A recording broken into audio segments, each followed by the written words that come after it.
That was the first, I don't know what that was, minute or so of Brahms's G major Violin Sonata Op.78. The perfect, I think, music for such a balmy summer's evening.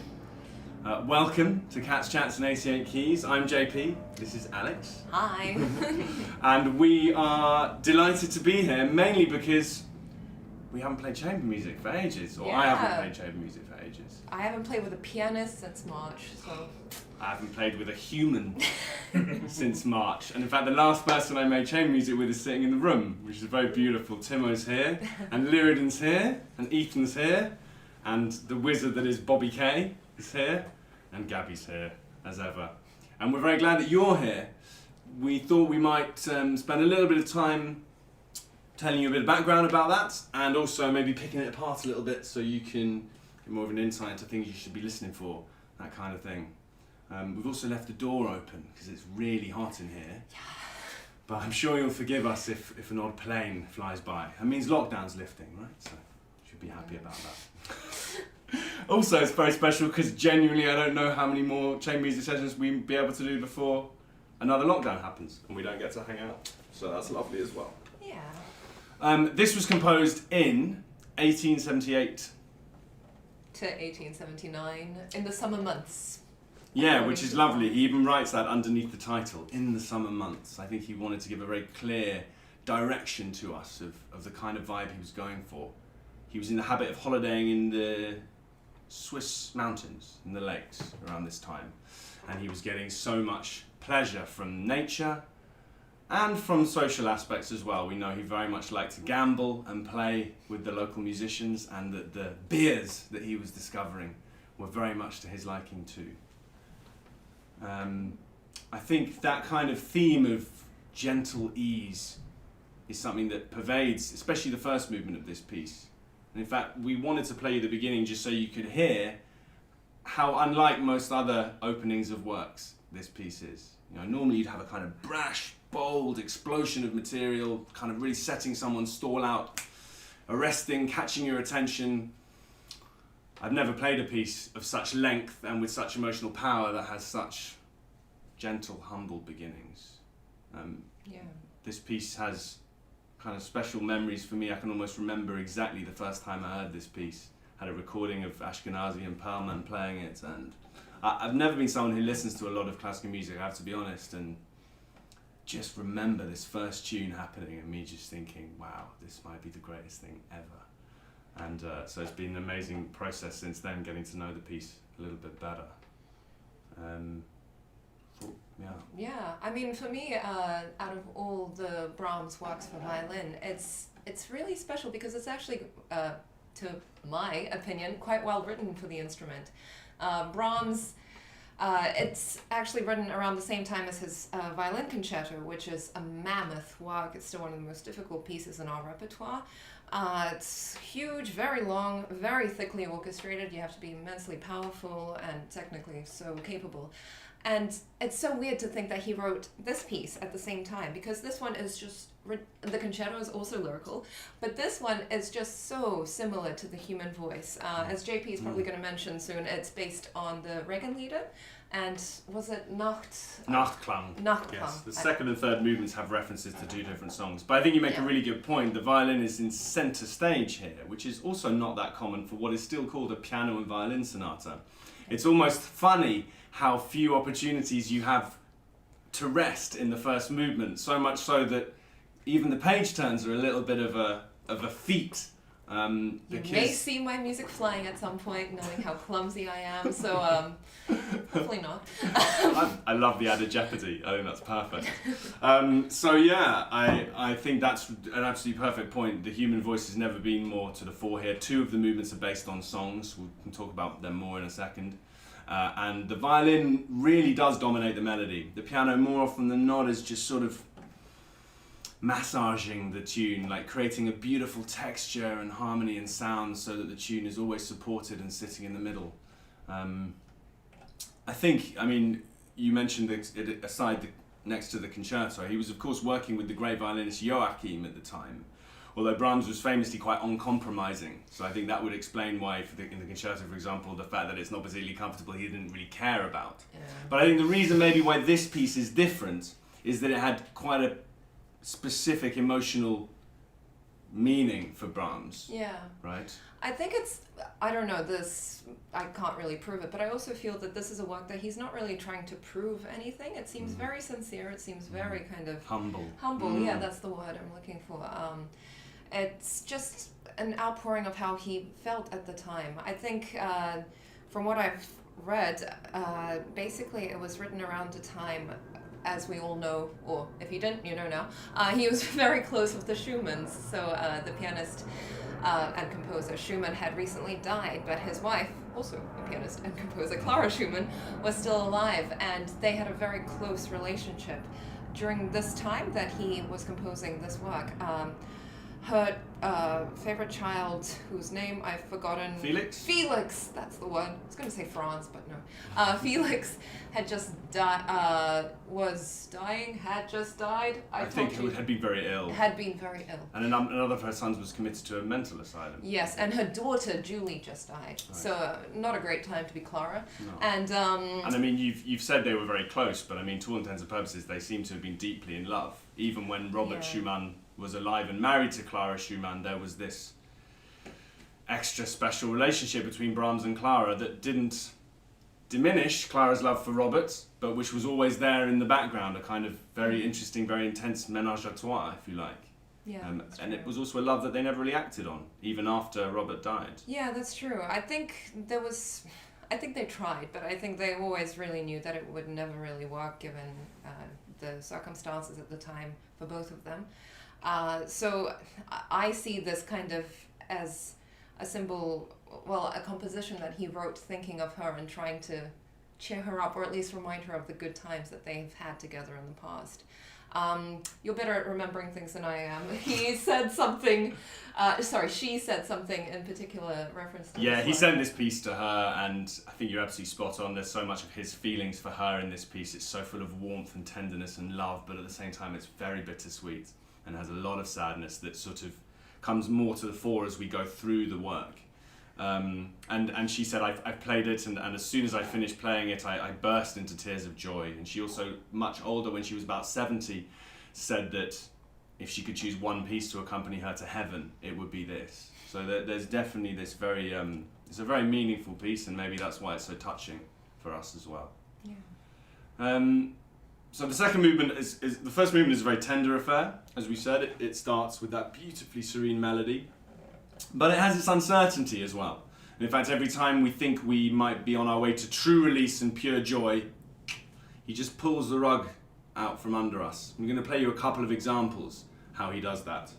First is quite close to the beginning. We build to a big climax, and then the opening tune comes back in the piano, but the left hand is dark and dissonant with the right, and all is clearly not well.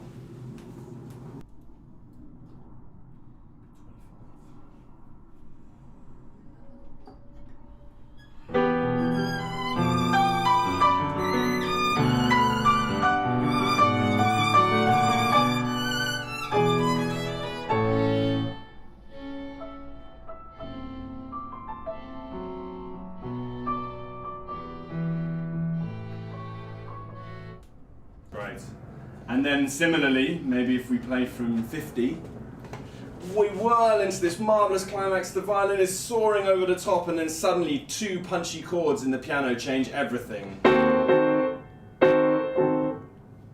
And the beauty, the spell is broken, and we return to the slightly more faltering version of the opening theme with these stuttering piano chords accompanying us.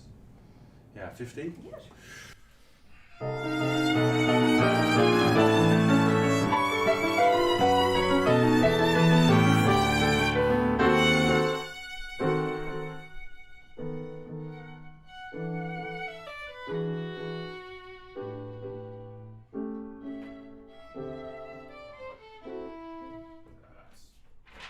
Marvellous.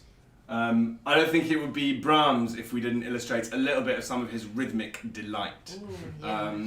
And it's nice that Ethan's in the room actually, because it was a particularly flamboyant evening with you when we were discussing rather drunkenly possibly, Brahms' rhythmic delight that first got me thinking that this would be the kind of quite a nice thing to do for other people, so that's worked out rather well.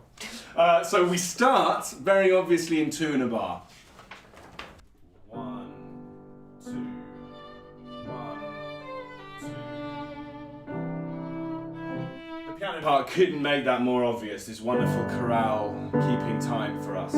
And all the bits we're going to play now you heard in the opening, so we're just going to pick it apart now. So after a few bars, the violin begins some quavers, and then at bar 11, the violin starts playing in 3 in a bar. Oh, yeah, sure. Go for it. 2, 3, 1. 1, 2, 3, 1, 2. And at the same time as she's doing that, the piano's playing in 4 in a bar. So my part on its own is 1, 2, 3, 4, 1, 2, 3, 4, 1, 2, 3, 4. So when we put the 3 against the 4 together, we get this. Oh, yeah.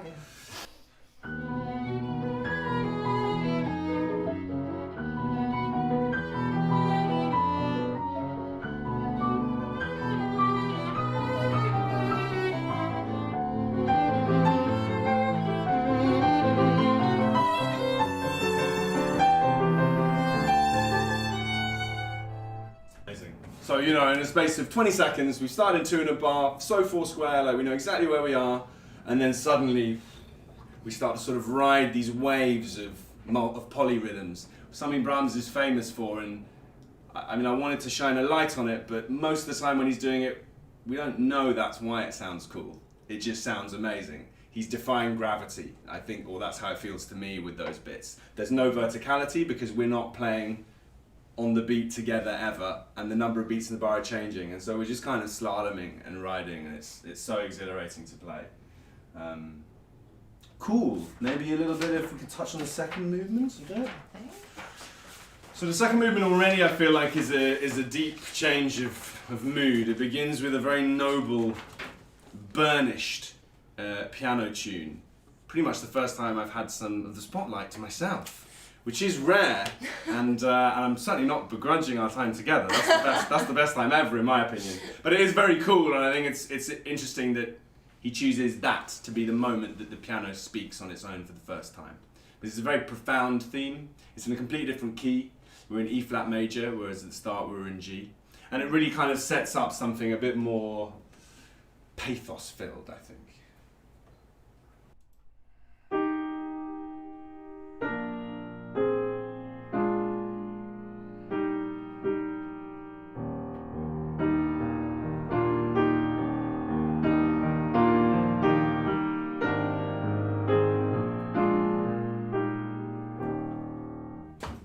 Glorious moment, but you ruin the fun, really. Because when you come in, suddenly everything is constrained, and you're almost exclusively operating in semitones, and the music is much more pained.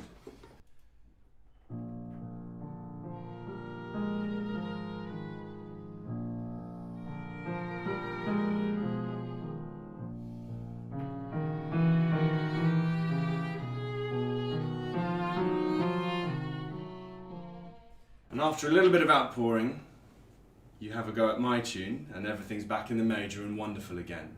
And then, the middle movement is in 3 parts, 2 identical outer sections and a contrasting middle section. And the middle section is a world away from any feelings of hope and positivity.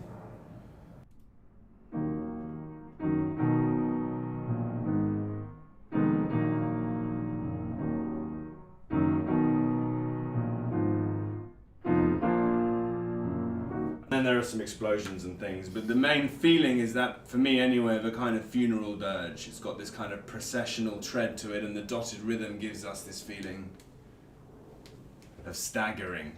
And what I think is one of the coolest things about this piece... Oh, the washing's finished.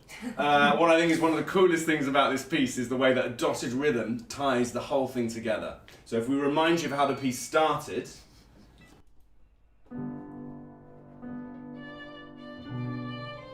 have that dotted rhythm, pum, pa, pa, da, dee, da, dum. There it goes. It's fine, it's got to stop in a minute. And then the same dotted rhythm, or a very similar dotted rhythm, haunts us and stalks us in the second movement. I think Brahms was as good at this as anyone else in finding one motivic thread or one idea and binding a piece together like that. Yeah, it's pretty cool. And then the last movement starts with the dotted rhythm again. We're back in the violin now. We did want to mention the poem, right? This is the Regenlied. Yes. So this is Nicked. He wrote a tune, he wrote a song called Regenlied. And this opening tune in the violin is the song. And the lyrics of the song, I think, are particularly poignant. And I'm sure I'm misquoting, but it's something akin to, "Oh, tears flow freely down my face, reawaken in me memories of my childhood." And if ever a couple of phrases summed up Brahms's late, mid to late, moving to late period, that's it. The idea of the best of our times being behind us, slightly autumnal feeling, coming close to the end of a long journey, and certainly not looking back entirely with positivity at the times that have gone. But at the same time being full of love, tenderness and beauty.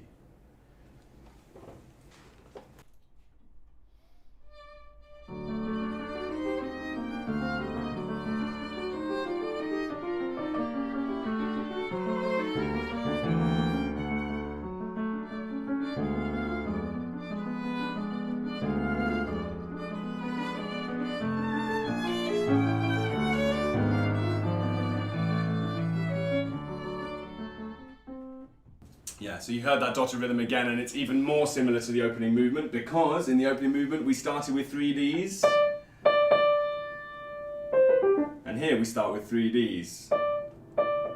But the mood could not be more distinct. I think there's just one more thing I wanted to mention, which was the other amazing thing in the last movement is that, well, no, two things.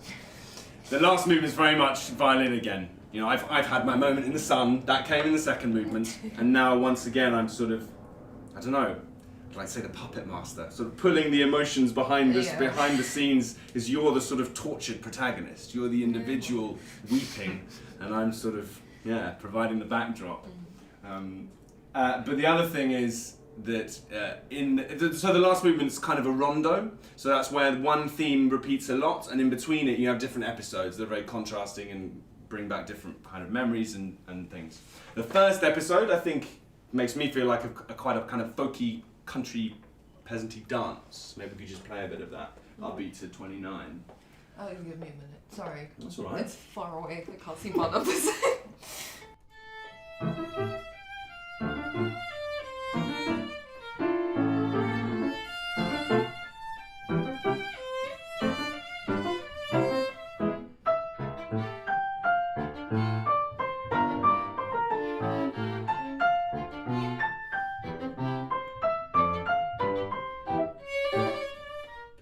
And that's really effective because he's putting lots of punch on what we call the offbeats. So if we're going 1, 2, 3, 4, and what he's doing is this: 1, 2, 3, 4, and that's what gives it that kind of folky, peasanty feel. The last thing I think is that the next episode is really key, because in the next episode he brings back the tune from the second movement, the tune that was full of hope and full of promise, and it comes absolutely out of nowhere, to the point where I don't think we should even play it. I think that should just happen and take you as by surprise as it should.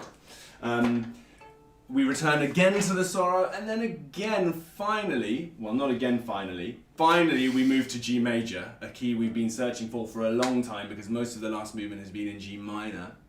And once we get there, he brings us back to that special theme from the second movement for one final time. The speed of travel slows, and we have a moment of pure peace and reflection after a lot of trouble and trauma.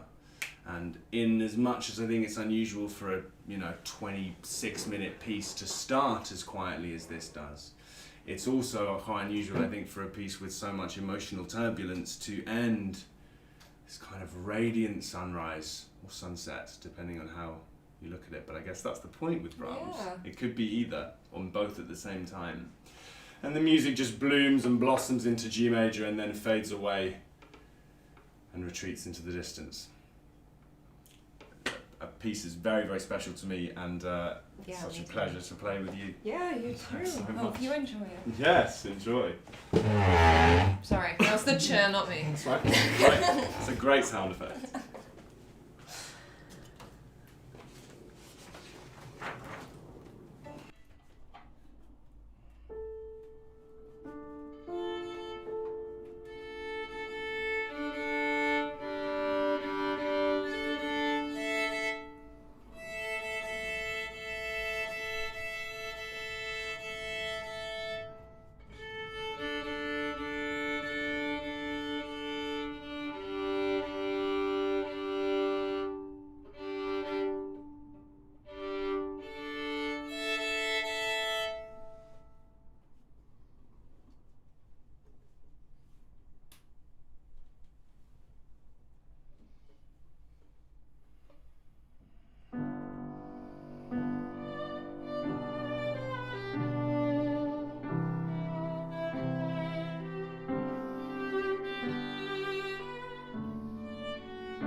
on. Yeah. Oh man, I'll say like when you're making music with someone, it's such a weird thing, right? Because actually we only met on Tuesday. Yeah. Yeah. And you get to know someone so much quicker when you make music with them than when you talk to them. It's so weird because you can't play without giving so much of yourself that you lay yourself completely kind of, laid bare. Yeah. So yeah, thanks. That was so much fun. Yeah. My chief marketing director would have killed me for not plugging anything before we played. So please, if you're enjoying this, there's a link. You can buy tickets. You can help support us. We've got no jobs at the moment still. Everyone else is going back, but we're not. This is kind of it. Yeah. Other than people who have massive homes and gardens, there are things like that happening in where the distancing can allow. But the concert halls are not open. The music clubs are not open. So please, it's not compulsory. If you can't afford anything, then don't.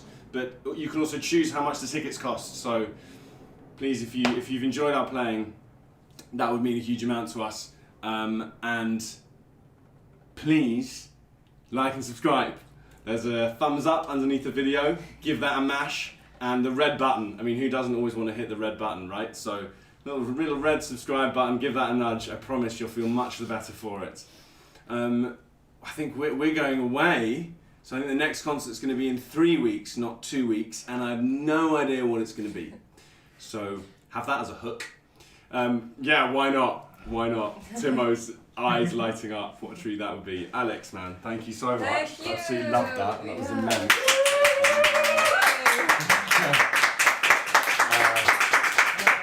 First of many. Yes, hopefully. I'd love to do some more stuff soon. Definitely. Thank you for watching. Thank you so much. Thank you for tuning in. It's been great fun. We're absolutely baked. I need a beer. Yeah. And have a lovely weekend. Take care. Bye. Bye.